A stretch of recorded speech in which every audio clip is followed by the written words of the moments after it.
Muy bien, nosotros tenemos como invitado al señor Vladimir Cerrón. Él ya está con nosotros. Así es que luego de esta pausa empezamos la entrevista. Volvemos. Señor Vladimir Cerrón, muy buenas noches. Buenas noches, don Enrique. Muchas gracias por invitarme al programa. Gracias por estar aquí.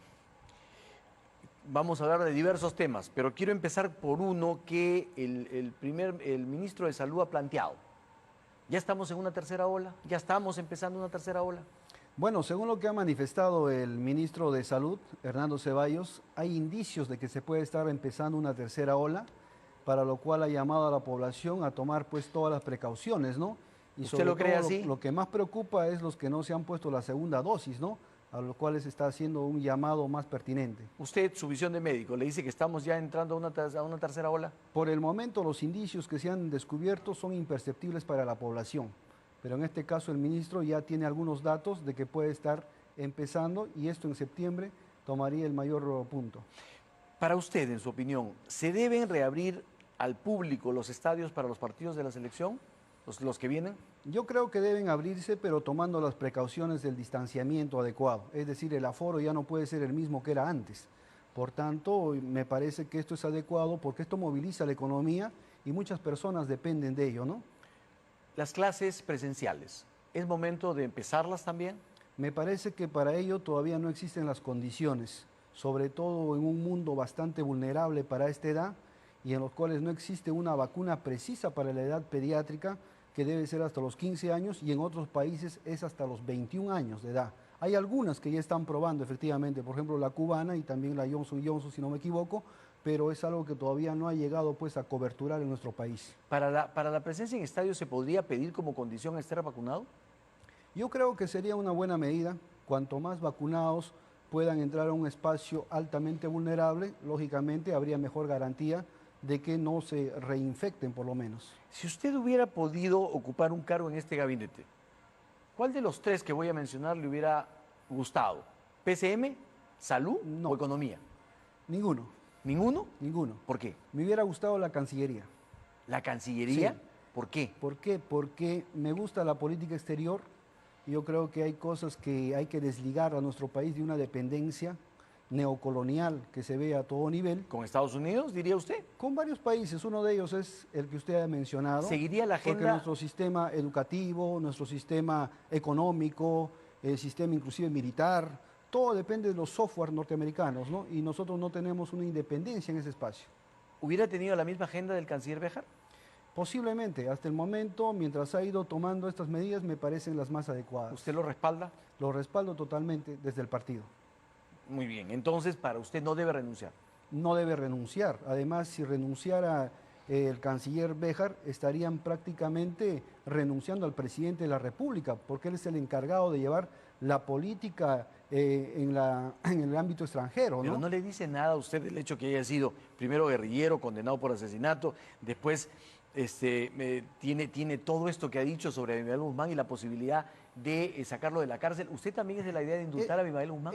Él ha sido sentenciado por sedición, no es por asesinato como tal. Y tuvo una etapa donde quizá el método de liberación de los pueblos era la lucha armada. Aspecto que hoy en día definitivamente está descartado en todos los niveles. ¿Lo justifica de acuerdo a los tiempos? Claro, no hay que condenar a nadie por el pasado. Todas las personas tienen una etapa y obviamente en el tiempo van cambiando, ¿no? Pero usted también entonces sería de la idea de plantear la posibilidad de un indulto a Abimael Guzmán. No, hay puntos que obviamente yo puedo discrepar con el canciller y ese es uno de ellos. El otro es la famosa frase de que la CIA creó a Sendero. ¿Ahí discrepa o apoya? Bueno, yo discrepo y cuando él ha manifestado eso lo ha dicho bien claro que tampoco tiene cómo probarlo, ¿no? Pero yo creo que él desde su punto de vista de un catedrático, de un investigador, de un gran sociólogo, pueda tener algunas hipótesis más consistentes que la mía. Muy bien, entonces, ¿usted discrepa de él en eso? Sí. ¿Usted condena a Sendero? Claro que sí. ¿Al Movadef también? Por supuesto. ¿Sí? Claro. A pesar de que, según todos los indicios, hay mucha gente ligada a Movadef en su partido, en su gobierno.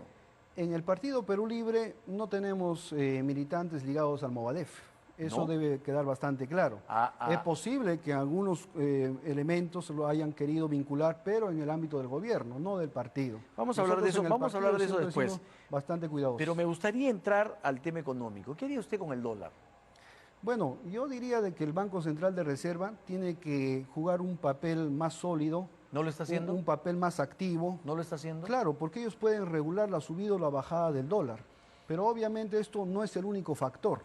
Por ejemplo, dicen, no, el dólar ha subido por culpa de Pedro Castillo, cuando tenemos al mismo señor Julio Velarde llevando la política del Banco Central de Reserva. Entonces, eso es incompatible. Pero lo que sí puede ser compatible es el hecho de que la presencia de Pedro Castillo, el caos que todavía muestra en el gobierno, los nombramientos estos que son tan cuestionados, esté llevando justamente a los mercados a tener una visión negativa con respecto a las posibilidades del futuro del Perú, y eso está generando expectativas negativas que hacen subir el dólar.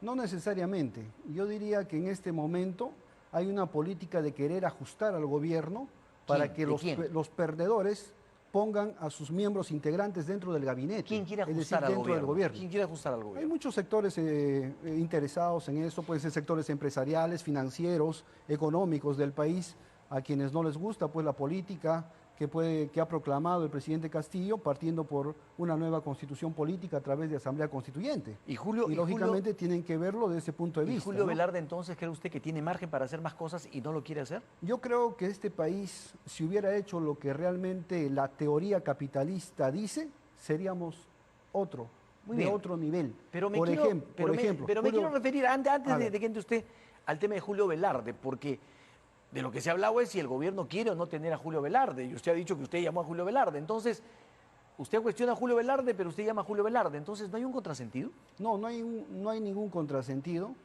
porque el señor Julio Velarde está llevando hace muchos años la política económica del país en la práctica. En tal sentido, si el pueblo tiene un temor que le han infundido de que va a haber un cambio traumático de la economía, lo lógico es demostrarle que no va a ser así.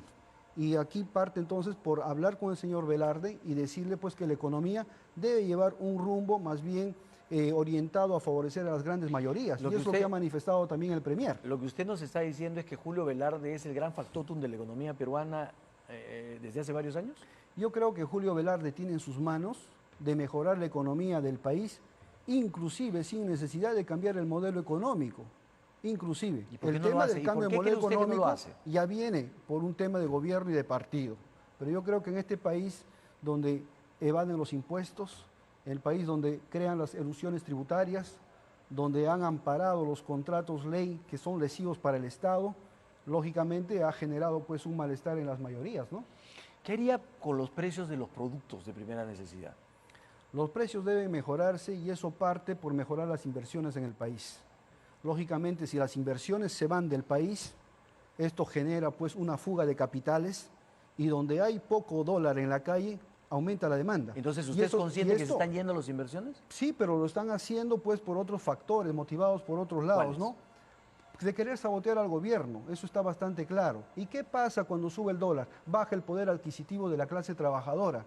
¿Y qué dice la clase trabajadora? Que el gobierno está actuando mal. Esta es una medida de disciplinar a la clase trabajadora para que otro día no vote por un gobierno de izquierda. O sea, ¿usted cree que los inversionistas privados están diciendo, no importa que yo me haga daño, no importa que yo no gane, pero me voy para complicarle la vida a Pedro Castillo? Justamente este es un trance solamente temporal, que ellos mismos van a reflexionar y no van a actuar tras la forma como el gobierno ejecuta sus políticas más adelante. ¿Qué van a hacer con las AFPs? Bueno, con las AFPs habría que preguntarle al presidente Castillo como tal.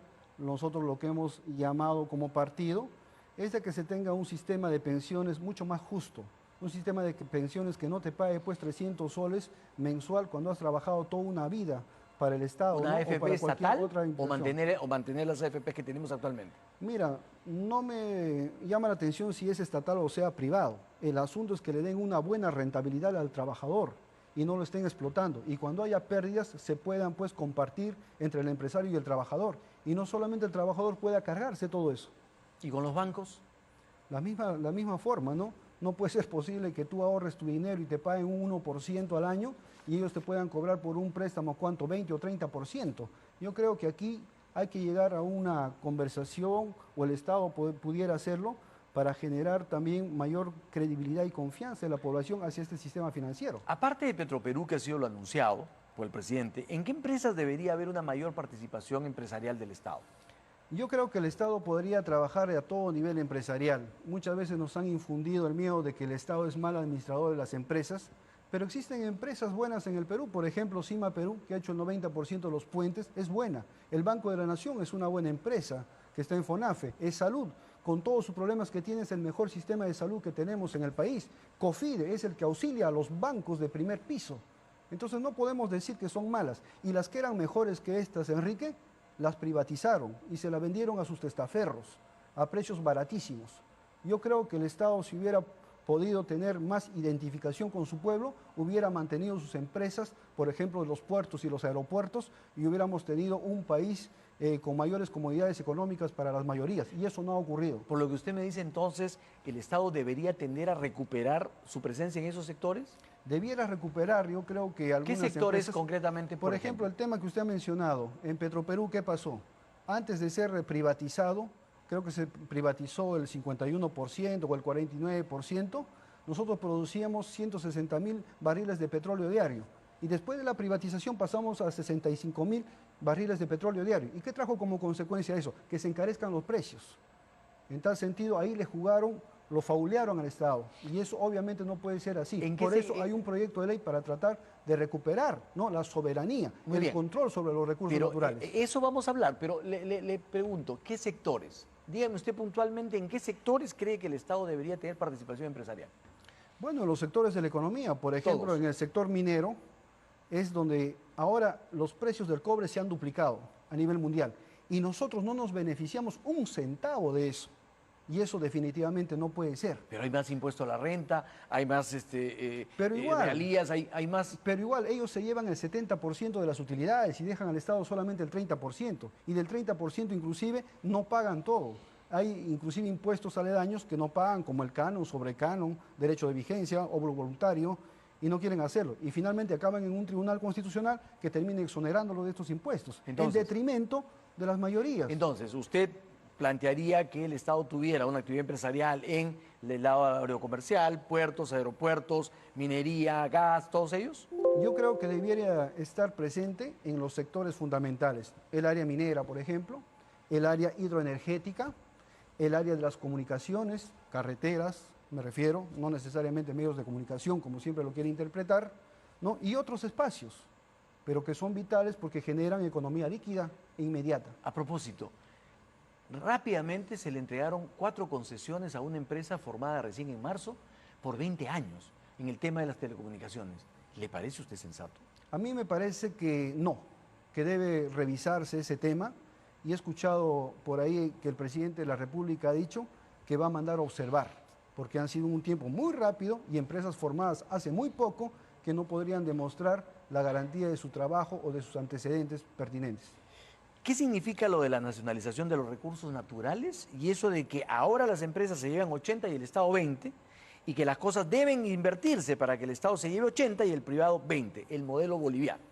No solamente el modelo boliviano, sino también eso se ha aplicado, por ejemplo, en Ecuador, en otros países más, donde antiguamente pues la proporción de reparto de utilidades era lo que ha mencionado. Sin embargo, en Bolivia, ¿qué pasa hoy en día? Hoy en día el Estado boliviano se queda con el 82% de las ganancias y el empresario privado transnacional con el 18%.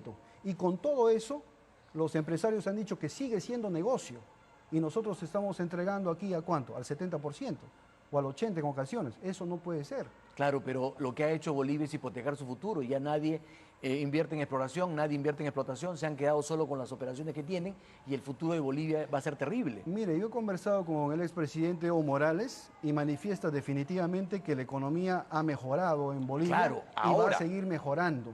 Va a seguir mejorando, va a seguir tomando sus precauciones. Veremos eso, pero cuando le escucho hablar de las transnacionales, sí, entiendo entonces que usted tiene resistencias a las empresas extranjeras. Usted ha hablado de proteger a la empresa nacional y de prácticamente, no lo ha dicho así, poner en vereda o, si quieren que se vayan, las empresas transnacionales.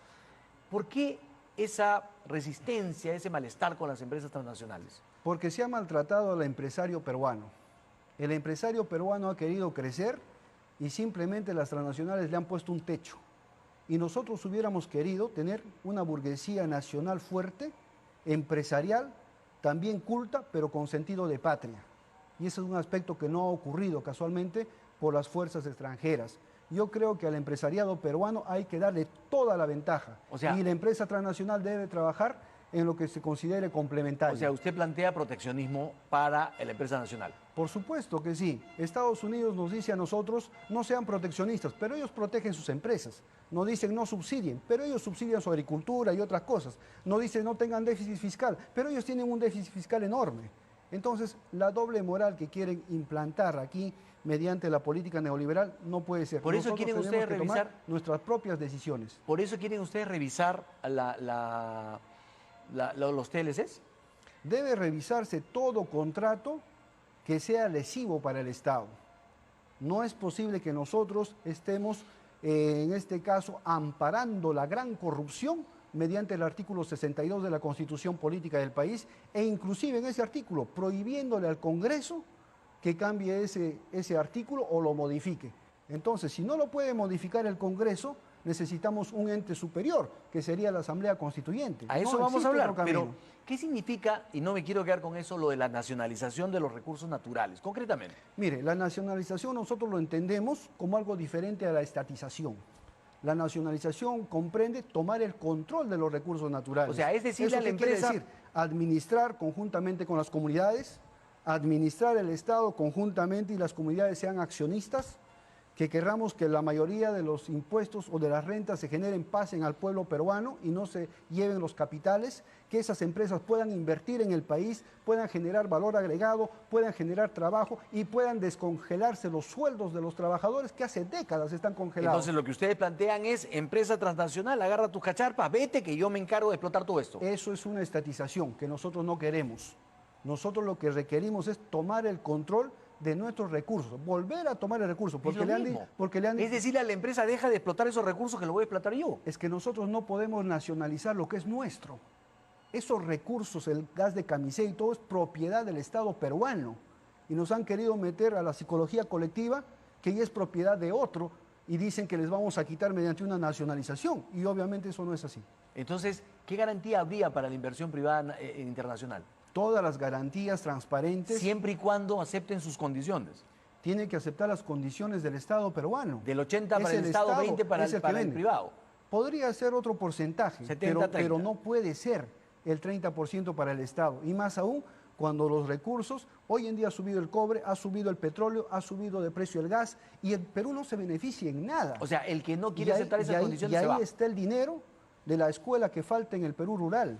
El que no acepte esas condiciones se va. El que no acepte esas condiciones se va. Si es que no acepta ningún cambio, debiera irse y venir otra empresa. O si no, el Estado asumir, en este caso, la explotación y también la exploración. ¿El MEF debe descentralizar sus oficinas regionales? Sí, sí. Debe descentralizar. ¿Y deben depender de los gobiernos regionales? Porque todos los ministerios se han descentralizado en los gobiernos regionales a manera de dirección. El Ministerio de Salud tiene la dirección de salud, el Ministerio de Turismo tiene la dirección de turismo, etcétera. Pero el único ministerio que no quiere descentralizarse en forma de Dirección Regional de Economía y Finanzas es el MEF. ¿Por qué? Y cuando nosotros vayamos a crear ese tipo de dirección, la región sabrá cuánto canon ingresa, cuánto es la regalía que debe pagar. Debe empezarse la descentralización fiscal y tributaria que realmente no existe en el país. ¿Le ha planteado eso usted a Pedro Franque? Yo le he planteado inclusive al ministro Castilla en su momento. Por el tema de que no hay descentralización fiscal y tributaria, los gobiernos regionales no pueden abrir una caja regional, como sí lo puede abrir, por ejemplo, los municipios, sus cajas municipales y rurales. Entonces, aquí se trata de amputarle estas facultades a los gobiernos regionales en la descentralización. ¿Qué modelo político y económico quiere usted para el Perú? ¿El marxismo-leninismo, ese quiere? Nosotros nunca hemos planteado un modelo socialista ni un modelo comunista. Pero se ha planteado un marxista, leninista, mariateguista. No, ese es un principio ideológico. Pero el modelo económico que nosotros hemos planteado se llama economía popular con mercados. ¿Qué implica esto? Un Estado que no sea regulado por el mercado, sino que el Estado regule al mercado. implica... O sea, control del Estado sobre el mercado. El mercado, correcto, porque no podemos hacer de que un paciente con COVID en una clínica esté pagando $500,000 que, como lo dijeron, eso ya no es actividad privada, sino es un acto delictivo. Muy bien. Eso no puede existir. Queremos también un Estado que deje de ser centralista y favorezca solamente a una empresa privada y más bien sea un Estado descentralizado que favorezca a la empresa pública, pero también la privada. Queremos asimismo un Estado que no sea, pues en este caso, vendedor de materias primas, ¿no? Sino más bien proceda a la industrialización de la Pero materia. en ese tipo de procesos, el Estado tiene, por ejemplo, el control de los precios, tiene el control de las actividades. Usted ha dicho las clínicas, por ejemplo. ¿Cómo usted va a garantizar que le cobren al paciente menos? Tiene que controlar los precios. Tiene que haber control de precios en ese sistema. El Estado tiene que ser un ente regulador de los precios, no puede permitir los abusos. En este caso de la pandemia, por ejemplo, los precios de las farmacias se han disparado y mucha gente ha muerto por eso. Por eso, pero yo no entiendo usted plantea el control de precios de las medicinas, por ejemplo. Que esté paralizado y no sea protector de su pueblo. Por eso, entonces usted plantea un control de precios de las medicinas. Hay que controlar todo aquello que daña a nuestro pueblo, si no, ¿qué razón tiene de existir el Estado? Ahora, a propósito, usted habla de descentralizador, pero el presidente en Piura, ¿qué dijo hace 2 días? Dijo, todas las obras que no hagan los gobiernos regionales, para Lima, la van a hacer los ministerios, la va a hacer el gobierno central. Esa es una recentralización.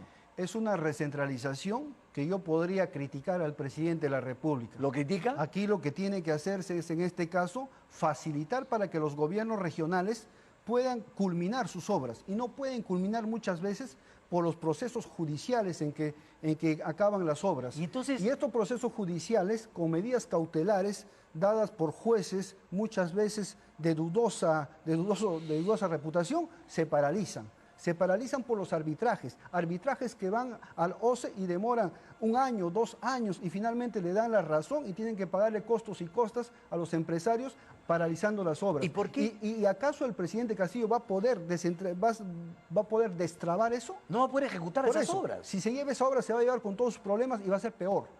Por tanto, esta es una obligación de los gobiernos regionales y que se sienten también, en este caso, la presidenta del Poder Judicial y analice todos estos problemas, el Ministerio de Economía y Finanzas con sus árbitros y puedan dar las facilidades. Y la Contraloría, obviamente, que siempre tiene que estar pendiente. Don Vladimir Cerrón, pero el modelo que usted plantea es un modelo de los 60, 70, que ha fracasado y está fracasando en el mundo entero. Y eso es lo que la gente rechaza de su propuesta. Es decir, una economía que venía a un crecimiento acelerado en el Perú y que ahora esa economía se controla, se detiene, pero además se le amenaza con este tipo de controles. ¿En dónde ha fracasado?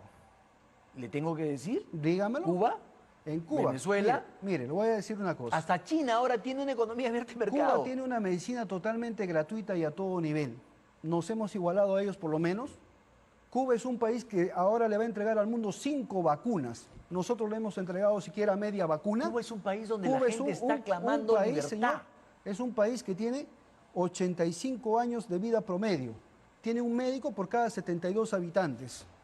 ¿Y usted ha visto el nivel de pobreza que hay en Cuba? Mire, no tiene analfabetos. Cuba tiene 2 mundos. Son campeones en todo. Cuba tiene 2 mundos, el mundo que atiende al turismo y el mundo del ciudadano real, del ciudadano de todos los días, el ciudadano pobre, que se tiene que contentar con centavos. Mire, si nosotros hacemos indicadores, quedamos por debajo de Cuba. Son puntos de vista, pero ¿usted entonces aspiraría a un modelo cubano para el Perú? Yo no aspiro a ningún modelo extranjero. Imaginaba esa respuesta, pero sí ha mencionado... Nosotros planteamos, por ejemplo, que la Asamblea debe ser plurinacional. ¿Y por qué plurinacional? Justamente para ratificar nuestra identidad de todos los pueblos e impedir con eso que políticas extranjeras puedan aplicarse aquí en el Perú. No solamente la venezolana, la cubana de la que hablan, sino también la norteamericana, que ha terminado por alienar a nuestra juventud. Don Vladimir Cerrón, tengo que hacer una pausa y volvemos para entrar ya a la parte política, a eso que se le reclama a usted, es decir, ¿por qué interviene en el gobierno si usted no ganó? Así es que lo conversamos luego de la pausa. Don Vladimir Cerrón, entramos ahora a la parte política. Son muchos los partidos, bancadas, congresistas, líderes políticos, analistas y académicos de todos los sectores que le piden a usted que se aparte del gobierno, que deje en paz a Pedro Castillo, que usted le está haciendo daño. Y lo que dicen es, Primero es una mala influencia. Después es usted una persona condenada por corrupción, investigada por muchos otros delitos también relacionados con terrorismo, en fin, corrupción. Y quiere dirigir desde las sombras. Mire, yo no dirijo desde las sombras del país. El presidente Castillo tiene toda la autonomía y todo el derecho porque el pueblo lo ha elegido a él. Es que de eso duda la gente. No, pues no duda la gente, eso dudan mis enemigos. No, y le voy a mis explicar por qué. adversarios. Y le voy a explicar Pero por qué, si usted déjeme, me lo permite. déjeme terminar, Sí. por favor, a ver. Y usted puede ver la composición del Consejo de Ministros. ¿Sabe Sí. cuántos militantes de Perú? Usted lo ha viven ahí dicho, como 2 más el primer ministro. 2, ya. Entonces, somos minoritariamente en todo ese componente. Si yo controlara el gobierno, como dicen, yo hubiera podido mínimamente la mitad de los ministros. Y eso definitivamente no existe. A ver, ¿no cree usted que usted mismo se ha encargado de alimentar todas esas ideas? Y le voy a decir por qué. Porque, primero, tiene usted un protagonismo muy fuerte. En segundo lugar, tiene una actuación en la que usted se permite anunciar, atacar y corregir inclusive al presidente de la República. Mire usted, fue usted el que anunció que fue con Pedro Castillo a ver al embajador de Rusia. Fue usted el que atacó a los socios políticos de Pedro Castillo hablando de la conspiración caviar y en un tuit les dijo que el presidente, el partido y la bancada iban a dar una sólida respuesta. Fue usted el que anunció que Roger Nájar era la propuesta del gobierno para el primer ministro. Fue usted el que quiso corregir a Pedro Franque sobre los nuevos funcionarios y le dijo Chicago voy. Fue usted el que anunció que el Perú se retiraría del Grupo de Lima. No fue el canciller, no fue el presidente. Fue usted el que dijo que el partido, o sea, usted corregiría al gobierno cuando éste se desvíe. Solo le estoy citando algunos ejemplos. Muchas de las cosas que ha mencionado, yo los he mencionado ya para dar una explicación después de que estaba en el aire. Por ejemplo, el caso de Roger Nájar lo lanzó un periodista. Lo lanzó un jefe Ya, de prensa de Perú Libre. Correcto, pero no Cerrón. Y a raíz de eso me preguntan y yo doy mi respuesta. No es que yo haya lanzado, que lo lance es el que lanza la primicia. Y así muchas de esas cosas que usted ha mencionado. Ahora le voy a explicar. Usted acaba de decir, por ejemplo, Mucha- que usted es el que habló con Julio Velarde. O sea, yo lo elegí a Julio Velarde. No es que yo lo elegí, yo hice el puente de comunicación porque no queríamos un cambio traumático de la economía peruana. Y después de eso se lo propuse al presidente. Y el presidente lo evaluó 3 días para después tomar una decisión, que es así como se toman las decisiones bastante ¿Julio serenas Velarde y se con queda? el tiempo ¿Julio necesario. Velarde se queda? Eso hay que preguntárselo al presidente Castillo. Yo estoy hablando de la reunión antes de que el presidente sea proclamado. Ahora bien, también quiero dejar bien claro esto. Muchos se han acostumbrado a llegar al gobierno y desquitarse del partido que los ha llevado al gobierno. Aquí ocurre ya otra cosa distinta. Aquí existe una cultura de partido también con el gobierno.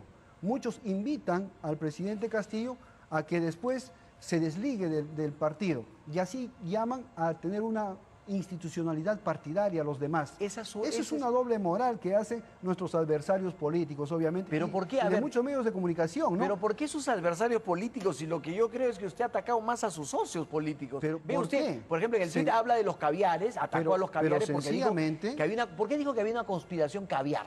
¿Por qué atacan la unidad Castillo-Cerrón? Porque saben que es garantía de cumplimiento entre ambos de las promesas de campaña. Si no, no atacarían y no intentarían fracturar esa unidad. Porque ellos saben que si logran esto, han recuperado el 50% del terreno y creen que Pedro Castillo es un personaje manipulable, sin cerrón. Y eso es realmente la explicación. Pero ¿quiénes Por son la tanto, conspiración la caviar? presencia de Cerrón no debilita al gobierno en sus aspiraciones Claro, de usted dice lo cumplimiento. fortalece. Por supuesto. Ya, pero ¿por qué? ¿quiénes son la conspiración caviar? ¿Quiénes son? La ¿Quiénes son esos conspiración caviares que dice caviar usted? son aquellos que le dicen a Pedro Castillo, no es necesario cambiar la Constitución, no es necesario ir a una asamblea constituyente, no es necesario revisar los contratos ley, Muy bien, pero no es necesario recuperar los recursos Pero, naturales. ¿está usted hablando de Juntos por el Perú? ¿Está hablando del Nuevo obviamente, Perú? No voy a poner nombres concretos, pero sí existe un componente de ese tipo que constantemente influencia en el presidente. O sea, usted dice los que quieren humanizarlo. Por supuesto, quieren llevarlo por el camino donde Ollanta algún día transitó y con eso renunció a sus propuestas primigenias por el cual el pueblo lo había apoyado y había votado. Muy bien, pero justamente una de las cosas que a mí me llamó la atención revisando la información es que los que más lo han atacado son sus socios. Socios que han dicho en una publicación, por ejemplo, con Cerrón no se debe ir ni a la esquina. Otros que dicen, no debemos aceptar que Cerrón tiene que deslindar. Y eso está viniendo de la propia izquierda. Ahora, curioso, usted siempre ha dicho, bueno, no siempre ha dicho, tiene una frase donde dice, hay que deslindar de la izquierda, de la izquierda liberal y de la centroizquierda. Mire, ¿Son los caviares ellos? se referirá usted a los socios del gobierno, no a los socios de Perú Libre. ¿Ya? Porque Perú Libre siempre ha tenido una postura bastante clara. ¿Usted distingue eso? Claro, por supuesto. Yo no puedo tener, por ejemplo, o permitir a alguien que diga que es de izquierda y sin embargo vive del financiamiento norteamericano mediante ONGs. Entonces ahí pierde su naturaleza de izquierda. No podemos nosotros cargar sobre nuestras espaldas que nos digan a todos que somos iguales y estamos en la misma vertiente, ¿no? Entonces es natural y es racional discutir y criticar estos puntos de vista. ¿Por qué dijo que había que deslindar y apartarse de la centroizquierda y de la izquierda liberal? Bueno, esto fue un tiempo de campaña, porque nosotros vimos que nuestros amigos, ¿no? De otros partidos tomaron una posición hacia el centro. ¿Ha cambiado de opinión? Renunciando la Asamblea Constituyente y el cambio de Constitución. ¿Ha cambiado de opinión? No, pues, le estoy hablando de los otros partidos. Ya. Entonces, la estrategia de campaña en la primera vuelta fue, entonces, llevarlos más al centro y nosotros irnos más a la izquierda. Y ese fue el mensaje que prendió porque el pueblo nos vio francos, transparentes en nuestras intenciones. Y es por eso que Perú Libre comienza a escalar ya hasta ganar las elecciones. ¿Pedro Franque es caviar? Pedro Franque, habría que determinarlo cómo se comporta en mayor tiempo. Me parece que está en un tiempo bastante breve como para definirlo. ¿Usted desconfía de Pedro Franque? No desconfío. ¿Pero por qué le dice Chicago Boy? Yo quisiera ver cómo va. ¿Por qué le dijo Chicago Boy? Le dije Chicago Boy porque él con frecuencia decía hay que traer técnicos de alta preparación y lo sentía como una especie de decir que aquí estaban los técnicos de baja preparación. ¿Eso es malo, decir que tiene que traer gente de alta preparación? No, simplemente el llamado era que los técnicos de alta preparación también están en el pueblo. Ah, ¿sintió usted que estaba menospreciando a los... Así es, correcto. Ya. Por eso fue mi mensaje. ¿Lo sigue pensando? Bueno, yo espero de que puedan competir los profesionales del pueblo y no se esté reciclando. Por ejemplo, yo estoy en contra de la nominación de Guerra García. ¿Está en contra? Una persona que está bastante cuestionada por el tema de Odebrecht, con el tema de Susana Villarán y demás. Pero bueno, es decisión de él. Y además la gestión va a ser de él. Pero no sé, yo estoy seguro que hay muchos jóvenes profesionales que podrían hacer un mejor trabajo. Cuando leía sobre esto, me pareció sentirlo usted más cerca de un ortodoxo liberal como Julio Velarde que de un izquierdista como Pedro Franque. No, de ninguna manera. Nosotros tenemos principios como partido, tenemos principios lógicamente ahí sociales, políticos y también económicos. Nuestro principio económico parte porque la economía tenga un mejor reparto equitativo entre todos los peruanos. Vladimir Cerrón, ¿este es un gobierno de Pedro Castillo o de Perú Libre? Este es un gobierno que lo dirige Pedro Castillo y que el partido llevó a Pedro Castillo también al gobierno. Por tanto, cualquier fracaso y cualquier logro que tenga el profesor Pedro Castillo va a ir también a las espaldas de Perú Libre. Por eso es que Perú Libre tampoco puede sentirse ajeno a emitir una opinión, a emitir una crítica y otras cosas, ¿no? ¿Y se puede permitir Perú Libre y el secretario general de Perú Libre decir que si el gobierno se desvía, el partido lo tiene que rectificar? Lo rectifica en opiniones, lo rectifica haciendo planteamientos. No lo rectifica cambiando de funcionarios ni nada por el estilo, pero lo cuadra. Sería una intromisión. Pero lo cuadra, políticamente hablando. Es que ese es un partido. Ese es su papel. El partido no es un ente que se crea solamente para el proceso electoral. Entonces estamos hablando... El partido tiene que estar permanentemente en cada espacio de la vida pública. Entonces hablamos de un gobierno de partido. Hablamos de un partido que tiene parte de responsabilidad en el gobierno que se ha asumido. ¿Quién dirige las acciones de la bancada, el presidente o el partido? En este caso, la bancada de Perú Libre coordina con el partido para tomar algunas acciones. Entonces, esa bancada lo ha puesto el pueblo, pero a través de Perú Libre. Por tanto, no puede desquitarse de ellos, porque si no, pues estaríamos cayendo ¿en qué? En desestructurar a los partidos políticos. Ahí tiene usted 12 del Gallo que están con un pie afuera y un pie adentro. ¿Dónde? Los docentes en la bancada de Perú Libre. Mire, los docentes son incorporados recientemente al partido como invitados.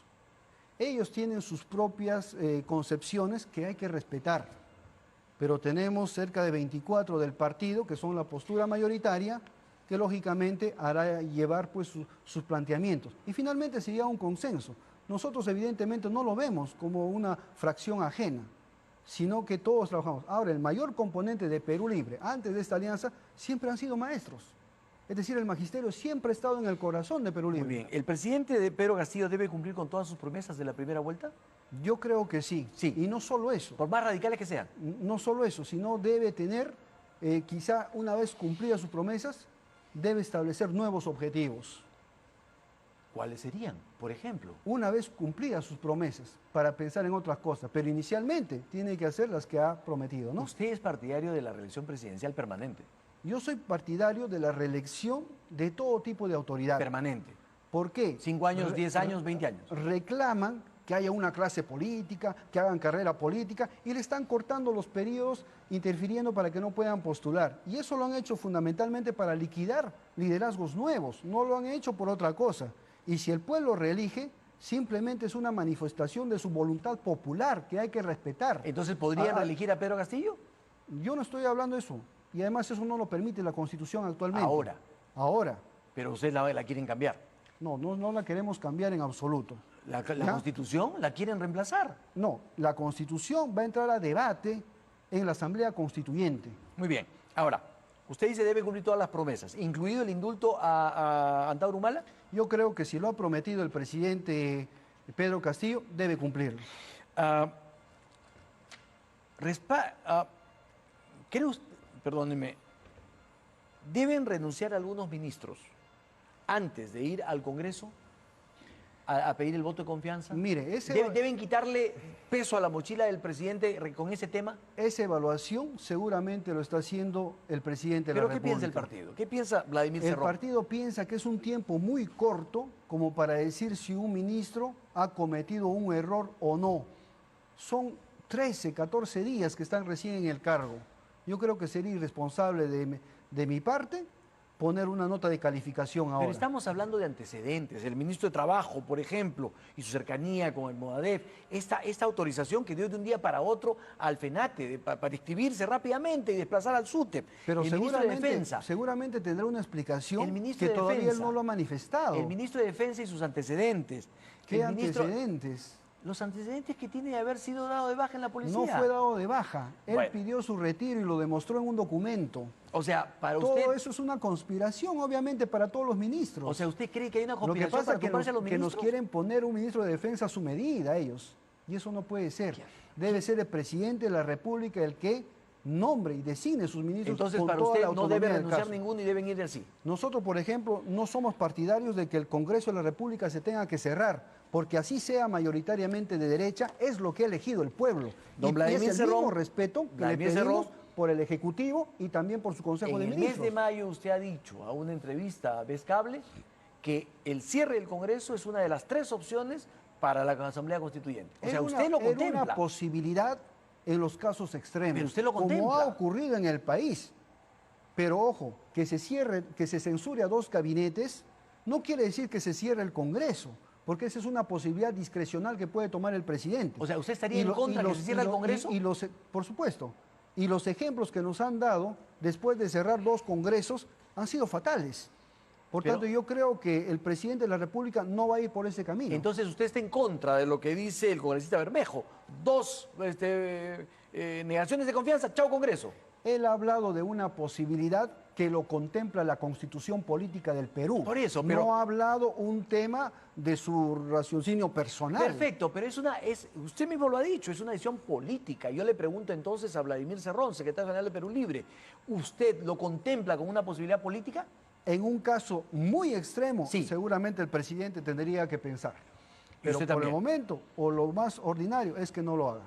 Las críticas al primer ministro han llegado de todos los sectores y han llegado de Perú Libre. La congresista Betsy Chávez dijo, a mí particularmente no me gusta Bellido. Y de todos los sectores le han llovido críticas. ¿A usted le parece bien que vaya a pedir la cuestión de confianza un primer ministro investigado por apología del terrorismo, investigado por terrorismo, investigado por lavado de activos? ¿Le parece bien? Yo le puedo decir, ¿Podemos normalizar eso en el Perú? es que yo le puedo decir que Guido Bellido no es ningún terrorista. Y lo vuelvo a repetir y pongo mi mano, mis dos manos pongo al fuego. Y, o sea, definitivamente usted se no olvide es. todo lo que él ha dicho. Que pasa que aquí se ha acostumbrado a politizar la justicia. Entonces, si yo te denuncio, más rato te estoy vetando para cualquier cargo político porque tengo una artillería mediática que se va a encargar de engañarle al pueblo de que usted es terrorista. Usted niega todo lo que él ha dicho y las admiraciones que, no, que, lo que él ha que dicho, ha planteado. no, yo estoy negando los ataques que le hacen a él y las denuncias que le hacen. ¿Tienen alguna prueba de que Guido Bellido es terrorista o es lavador de activos? Bueno, definitivamente no. Son sus palabras. Entonces, ¿dónde queda la presunción de inocencia como derecho fundamental en la Constitución política? Mire, han habido testigos. Entonces, desconocemos Han habido testigos no, pues, que han sabemos que son los testigos que se crean. Bueno. Esa política inclusive de tener el famoso testigo protegido, colaborador eficaz, con lo que han generado muchos abusos. Gente con las cuales Inclusive ustedes se han fotografiado, han estado, han sido colaboradores de ustedes. Ha dicho que don Guido Bellido ha ido al Brain. ¿Quién dice eso? ¿A Guido Bellido lo han visto en el Brain? Sí. ¿Reunido con quién? ¿Con Quispe Palomino?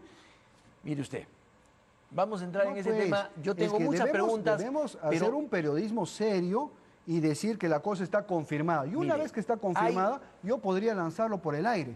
Pero especulaciones, maniobras políticas, leguleyadas para restar al adversario político, esas cosas no deben existir. Mire usted.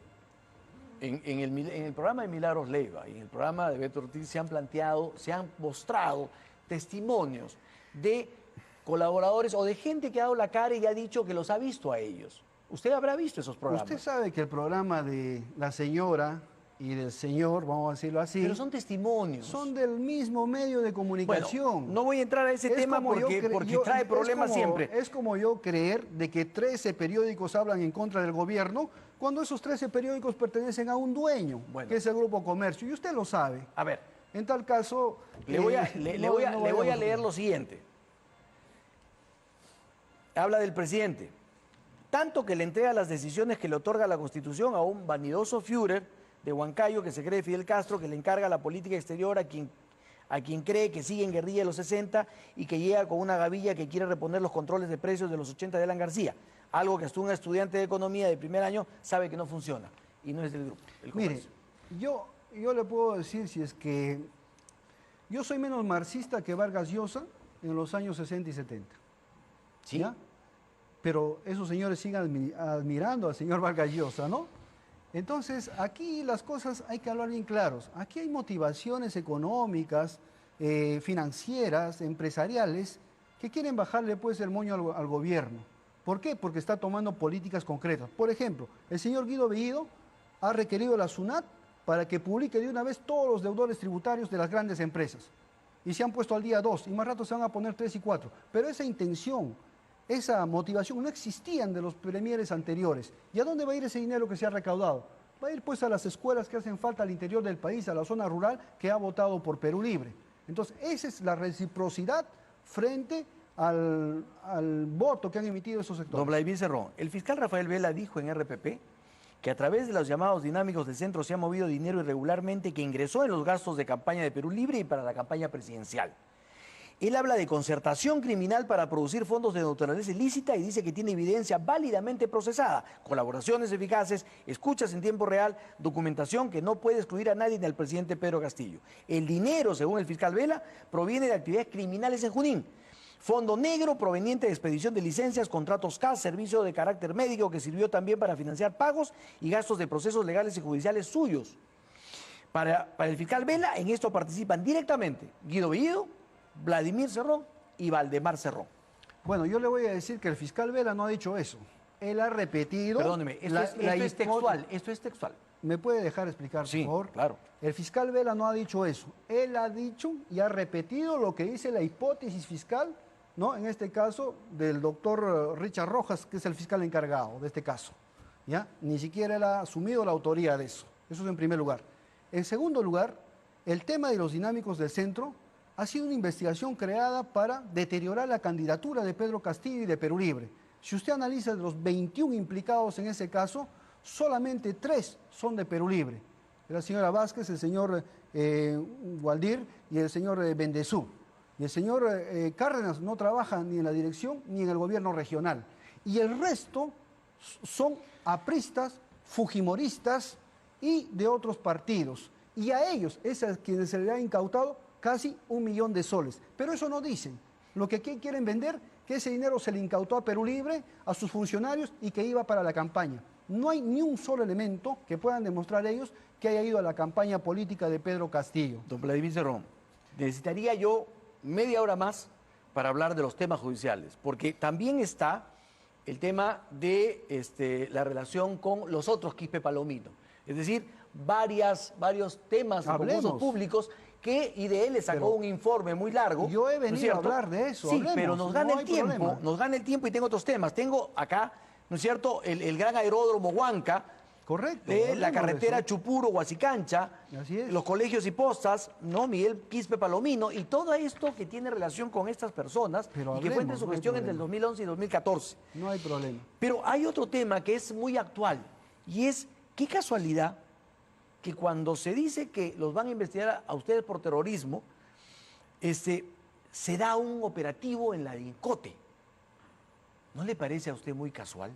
No, a mí me parece... Interviene la DINCOTE justo cuando se anuncia que van a investigar a un primer ministro, un secretario general de un partido y un congresista. Bueno, la policía ha sido bastante claro, ¿no? Que han hecho una intervención que estaba seguramente programada y lo han hecho a 5 unidades de la policía, no solamente la DINCOTE. Y también ha aclarado bastante de que no han intervenido en ningún expediente, ninguna investigación en proceso, sino es un tema de intervención administrativa.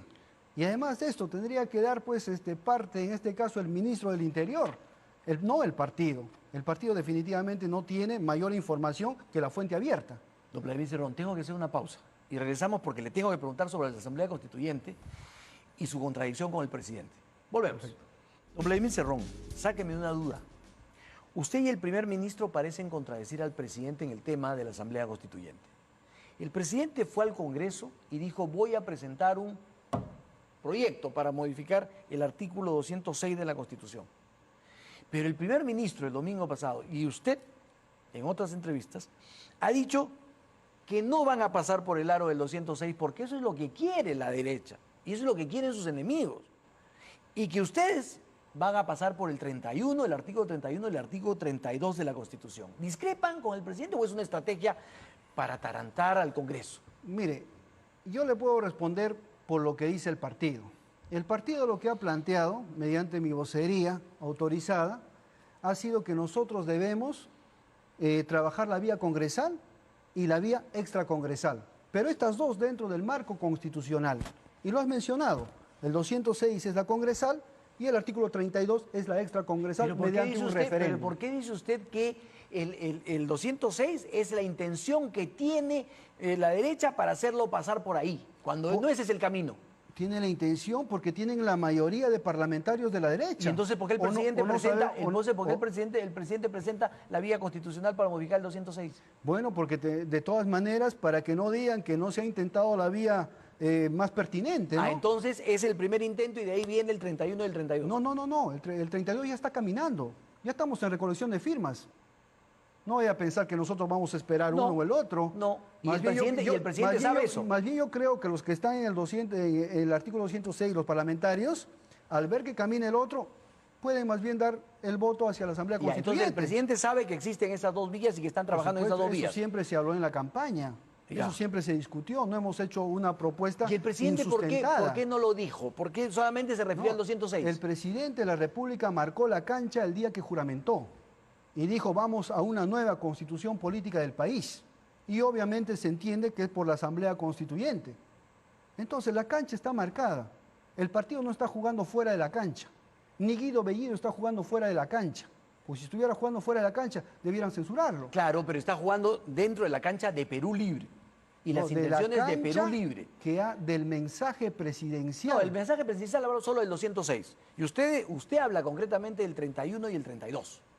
Lo dice claramente usted. Pero los dos son constitucionales. Muy bien, pero usted ha dicho... Los dos lo contempla la constitución política fujimorista actual. Usted ha dicho que va a trabajar esa reforma constitucional a través del Congreso extraoficial. Y lo dice claramente, la calle. El Congreso extraoficial es el que va a dar las firmas para lograr el referéndum.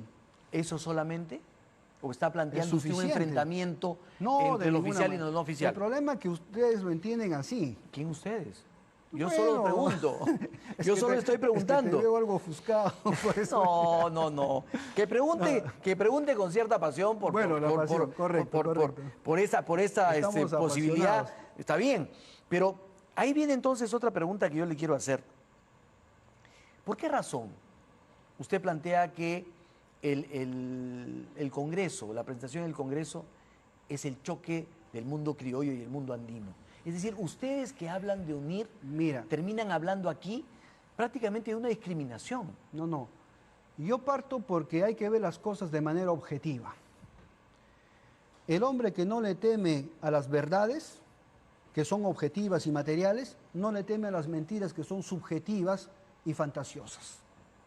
En tal sentido, nosotros hemos visto la imagen de cómo despidió la presidenta del Congreso al presidente de la República, en un solo pantallazo. Eso se explicó y se dijo que No, pues. que le estaba diciendo, Pero no voy a declarar a la prensa. Fíjese la dosis de racismo que existe y que no hemos superado. Y no es que lo vamos a cubrir con un manto de que por un Estado democrático eso ya no existe. O sea, ¿usted cree que la presidenta del Congreso fue racista? Hay que ponerlo en la mesa y hay que discutirlo y hay que darle soluciones. ¿Usted cree que la presidenta del Congreso fue No racista? quiero calificar yo a la presidenta del Congreso. Yo estoy calificando la percepción del pueblo tras ese acto. Y hoy en día en Arequipa, el pueblo arequipeño se lo ha recordado como racista. Y esas cosas, lógicamente, no pueden darse. Entonces, eso es solamente la forma, pero el contenido viene tras las propuestas que tiene el Muy mundo bien, andino. pero ¿por qué habla usted de choque de dos mundos? Porque ustedes, voy a repetir o redundar nuevamente, en Lima se vive un mundo y en el Perú profundo se vive otro. En el Perú profundo hay un país sublevado que quiere un cambio, que quiere una nueva constitución, que quiere que recuperemos los recursos naturales, que no los abusen las transnacionales. Pero sin embargo aquí, donde no existe una mina, está la oficina que cobra las rentas. Y eso definitivamente no puede ser. Entonces cada mundo se va a defender de su flanco. Entonces yo considero que la presentación del Premier en el Parlamento va a plantear lo que plantea, pues, lo que quiere el Perú profundo. Y lógicamente ahí vamos a ver la mayoría parlamentaria derechista defendiendo también sus posiciones. ¿O no? ¿Cómo va a hacer usted para tratar de conseguir esa mayoría que necesita para que le aprueben sus proyectos de ley, por ejemplo, cuando justamente tiene usted 82 votos en contra? Justamente la esperanza está en la Asamblea Constituyente, mediante el referéndum. Mire, usted no me habla de que su esperanza es el diálogo, de que su esperanza es la concertación. Me habla de que su esperanza No, pero es la Asamblea Constituyente. Es que la Asamblea Constituyente nace del diálogo, del Perú profundo, En sus este caso organizaciones. nace del enfrentamiento, aparentemente. No nace quizá del diálogo congresal actual, que recién llevan unos días, pero eso es un tema debatido en el pueblo, en el Ágora, en la Plaza San Martín, hasta llegar a la última comunidad de Chumivilcas. Ese es el diálogo que ustedes no quieren ver. Don Vladimir Cerrón, ¿por qué ustedes? O sea, Claro, yo soy un tienen que transmisor. verlo. Don Vladimir, tengo que hacer la última pausa del programa y volvemos para seguir conversando con usted. Volvemos. Don Cerrón, si el pueblo rechaza la iniciativa, perdón, si el Congreso toma la decisión de rechazar el proyecto del Ejecutivo, ¿usted va a respetarlo? Por supuesto. Tenemos que respetarlo todos. Estamos va viviendo con- en una democracia. Pero se va por la puerta falsa. Porque además el pueblo ha elegido este Congreso y hay que defenderlo, porque es la expresión de la voluntad popular. Ahora, irse por el artículo 32 no es irse por la puerta falsa.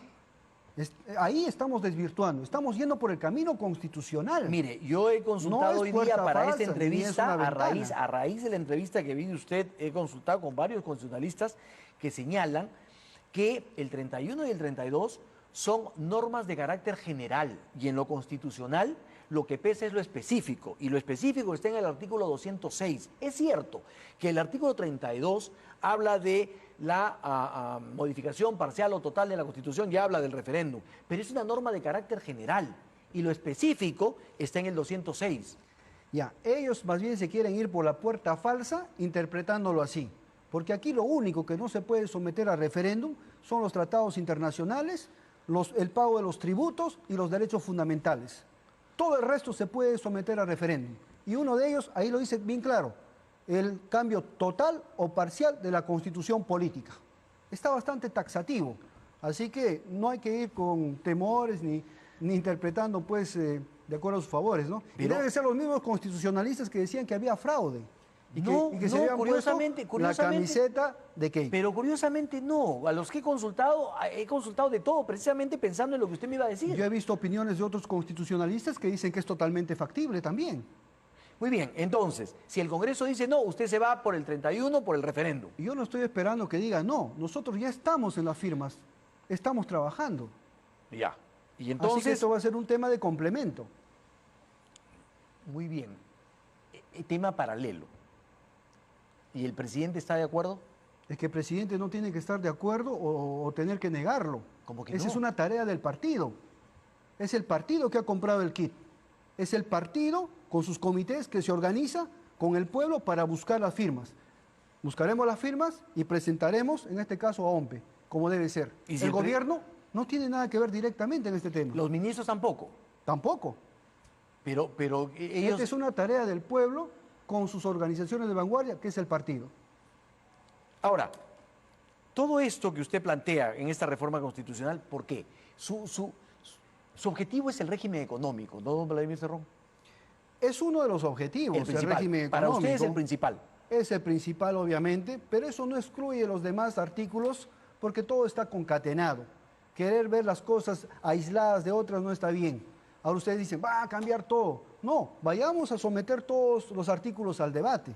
Por ejemplo, el artículo 19, que no está dentro del capítulo económico, exonera de pagar impuestos a las universidades privadas, sobre pretexto que son instituciones sin fines de lucro, cuando todo el mundo sabe que son instituciones de lucro sin fin.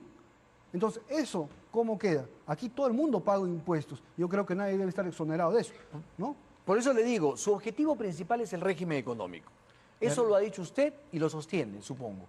El objetivo principal es cambiar todo lo que tiene que ser cambiado, todo lo que sea injusto. Ya, y aparte Por del ejemplo, régimen económico. hay otros artículos que están fuera del régimen económico donde no consideran la salud pública como un derecho fundamental.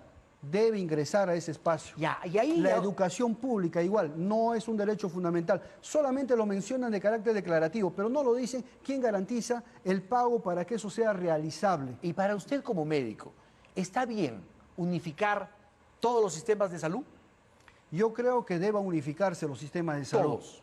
Eso no quiere decir absorberse uno por el otro. ¿Ah? Y tampoco Por absorber, ejemplo, y absorber a las clínicas particulares por ejemplo, tampoco. salud con toda su estructura, con todas sus facultades y su diseño, debe ser llevada por el Ministerio de Salud y no por el Ministerio de Trabajo.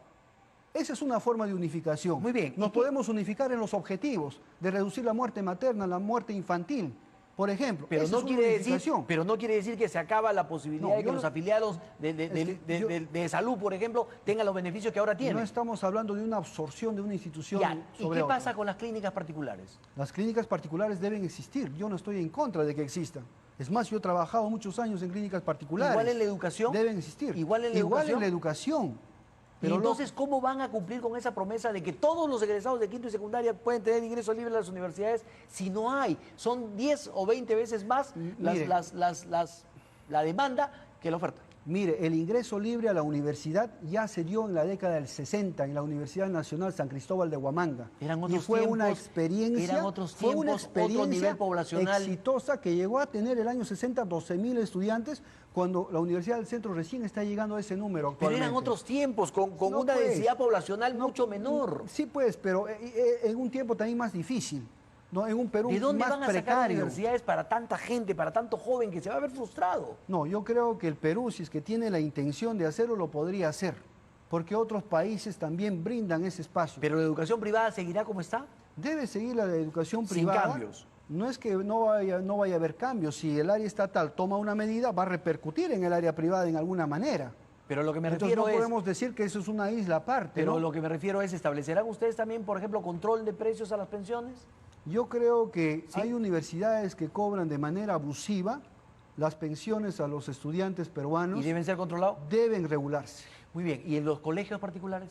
De igual manera, no se puede, un Estado no puede permitir abusos.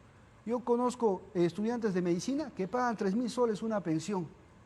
Y eso no puede ser, pues, mensual estoy hablando. Entonces, ¿qué hace el padre de familia para eso? Para sostenerse. O el joven frustra su carrera o simplemente pues la familia tiene que desquitarse todo lo que tiene para pagar una pensión. Esas cosas yo creo que el Estado tiene que verlos con mayor seriedad. Para retomar el tema, hay un colaborador eficaz que está hablando de el dinero que recibió el primer ministro Bellido para la campaña. ¿Tampoco le cree usted a ese colaborador eficaz? No, no le creo. ¿A quién no le le creo en usted? absoluto. ¿No le cree a los fiscales? ¿No le cree a los colaboradores? Primero por la fuente de dónde viene, que está bastante... ¿La fiscalía? No, el comercio. Pero el comercio no ha creado al colaborador, el colaborador trabaja con la fiscalía. No, pues nosotros sabemos cómo se manipulan las informaciones. No vamos a estar diciendo que no. Si yo fuera, pues recién hubiera iniciado en política ayer, le podría creer, ¿no? Nosotros sabemos cómo se conduce una información. El que no sepa ver qué se esconde detrás de un título, de una promesa, que no sepa que detrás de eso se esconden intereses de ciertos sectores, siempre va a ser víctima necia del engaño. Don Vladimir Cerrón, ¿por algún momento se ha puesto usted a pensar que con todo ese protagonismo, con toda esa presencia suya, le hace daño a Pedro Castillo, lo opaca, lo reduce, lo minimiza? Lo hace como dependiente de usted. ¿Se ha puesto a pensar en eso? Mire, sí me he puesto a pensar. Sí lo hemos debatido también. ¿Con él? Y esa es una percepción falsa que tienen. Y los adversarios quieren hacerle sentir así a Pedro Castillo para terminar de fracturar la unidad, pensando de que Castillo el presidente es una persona subordinada, que no tiene iniciativa, y en absoluto. El presidente Castillo es un hombre de mucha fe. Cuando yo estuve en Huancayo, se despidió de mí en la campaña y ¿sabe qué me dijo? Nos vemos en Palacio. Y yo todavía, algo incrédulo, le dije que sí. Y cuando le hizo la pregunta el señor Marcos Cifuentes, y le dijo, ¿por quién va a votar? Si por Verónica o por Marco Arana, él dijo, eso no va a pasar. Porque él iba a ganar. Muy bien, pero ¿ha pensado en corregir su comportamiento, señor Cerrón, para evitar eso? Porque usted habla de los enemigos, los adversarios, pero yo he revisado ayer, por ejemplo, YouTube para saber todo lo que decían de usted, y son todos, desde Pedro Cateriano, el Partido Morado, Sigrid Bazán, es decir, todos los sectores. Lógico, pero ustedes... O sea, todos ellos son enemigos suyos. Pero usted, ¿a quién acaba de nombrar? Son gente que está, pues, identificada con el sistema neoliberal. Tienen que opinar así. No van a opinar como nosotros. Nosotros justamente somos un partido distinto. Por eso somos un partido. O sea, entonces, ustedes lógicamente, son esa rara ave que todo el mundo odia. Hubiera sido fácil para nosotros ser un partido que plantee una cosa y en el gobierno haga otra cosa. ¿Para qué? Para concederle en este caso deseos a la clase adversaria. Don Vladimir Cerrón, se me acabó el programa. Ya no puedo, me han extendido generosamente 5 minutos más, son las 8:05. Yo le agradezco, ojalá tengamos oportunidad de volver a conversar. El diálogo ha permitido contestar muchas preguntas, otras lamentablemente por el tiempo no, he tratado de cubrir todo. Y esta posibilidad de hacer un trabajo y una pregunta y respuesta bastante rápido nos ha permitido conocerlo a usted en esta primera entrevista. Muchas gracias. Muchas gracias, Enrique. Y no me vas a dar un tiempo para despedirme también. Depende en qué lo haga. No, simplemente puedes hacer un llamado en este caso a los hombres y mujeres del Perú profundo que han apostado por este gobierno, y no solamente a los que están en el interior del país, sino también a los que están aquí en los conos de Lima, pasando condiciones más difíciles que los del interior y los que están en el extranjero. Y yo creo que organizándonos debemos hablar sin temores todos nuestros planteamientos y nuestros deseos de hacer un mejor país. Y desde acá les digo con mucho cariño algo que lo digo del corazón: Maitruca y Trupis, Huanca Walas Nica. ¿Qué significa? Eso significa aquí y allá, huancaíno soy. Muy bien. Muchas gracias por su presencia. No tenemos tiempo para más, nos vamos a despedir hasta el próximo domingo, 7 de la noche, Agenda Política, Canal E.